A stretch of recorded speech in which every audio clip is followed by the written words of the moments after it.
কাউসার যেহেতু র্যাবের সোর্স হিসেবে কাজ করে, তো সে আমাকে হেল্প করছে, অনেক হেল্প করছে। আমি ওখান থেকে চলে আসতে পারছি। ইনকিলাব মঞ্চের মুখপাত্র শরীফ ওসমান হাদি হত্যা মামলায় বড় অগ্রগতি। ঢাকা মহানগর গোয়েন্দা পুলিশ বলছে, এই হত্যাকাণ্ড ছিল পুরোপুরি রাজনৈতিক প্রতিহিংসার ফল। হত্যার নির্দেশ দিয়েছেন মিরপুরের ওয়ার্ড কাউন্সিলর ও যুবলীগ নেতা তাইজুল ইসলাম চৌধুরী বাপ্পি। মঙ্গলবার ডিবির অতিরিক্ত পুলিশ কমিশনার মোহাম্মদ শফিকুল ইসলাম জানান, হাদি হত্যা মামলায় তাইজুল ইসলাম চৌধুরী বাপ্পি ও শুটার ফয়সাল করিম মাসুদ সহ মোট 17 জনকে আসামি করে চার্জশিট দেওয়া হয়েছে। হাদির রাজনৈতিক বক্তব্য এবং সরকার বিরোধী সমালোচনাই এই হত্যার মূল কারণ বলে জানিয়েছেন ডিবি।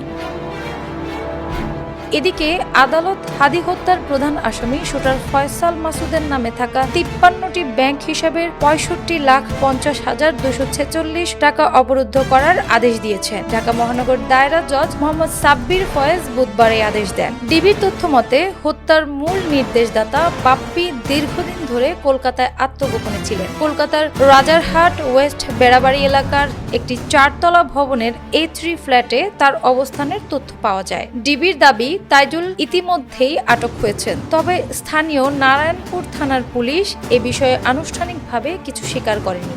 আর এই কাউসারই কিন্তু আমাকে হাদির সাথে পরিচয় করে দিয়েছিল। ডিবি প্রধান মোহাম্মদ শফিকুল ইসলাম বলেন, চার্জশিটভুক্ত 17 আসামির মধ্যে গ্রেফতার হয়েছেন 12 জন। পলাতক দেখানো হয়েছে প্রধান অভিযুক্ত শুটার ফয়সাল করিম মাসুদ ওরফে রাহুল ওরফে দাউদ সহ 5 আসামিকে। গ্রেফতার আসামিরা হলেন প্রধান অভিযুক্ত পলাতক ফয়সাল করিম মাসুদ ওরফে রাহুল ওরফে দাউদের বাবা, মা, স্ত্রী, শ্যালক, বান্ধবী ও একাধিক সহযোগী। শফিকুল ইসলাম বলেন, হত্যাকাণ্ডের নির্দেশদাতা ওয়ার্ড কমিশনার তাইজুল ইসলাম ওরফে বাপ্পি।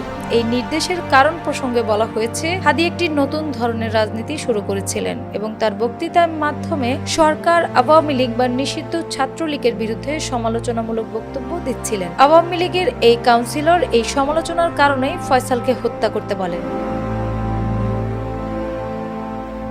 শফিকুল ইসলাম আরও বলেন, ফয়সালের দেওয়া 3টি ভিডিও বার্তা ফরেনসিকভাবে যাচাই করা হয়েছে। এগুলো কৃত্রিম বুদ্ধিমত্তার ব্যবহার পাওয়া যায়নি। প্রাথমিকভাবে ভিডিওগুলো আসল বলেই নিশ্চিত হওয়া গেছে। ফরেনসিক পরীক্ষার প্রতিবেদন এখনো আসেনি। ফয়সাল দুবাইতে আছেন, এই দাবি সঠিক নয়। তদন্ত অনুযায়ী তিনি বর্তমানে ভারতে অবস্থান করছেন। এ হত্যা মামলার তদন্তকালে উদ্ধার হওয়া অস্ত্রের ব্যালিস্টিক রিপোর্টও পজিটিভ এসেছে। হাদি হত্যার তদন্তে পরিবার থেকেও সর্বোচ্চ সহযোগিতা পাওয়া গেছে। তদন্তকারী সংস্থার দাবি, এই হত্যাকাণ্ডের ন্যায় বিচার নিশ্চিত করতে তারা শেষ পর্যন্ত কাজ করে যাবে। অ্যানি আক্তার, বাংলা বাজার পত্রিকা।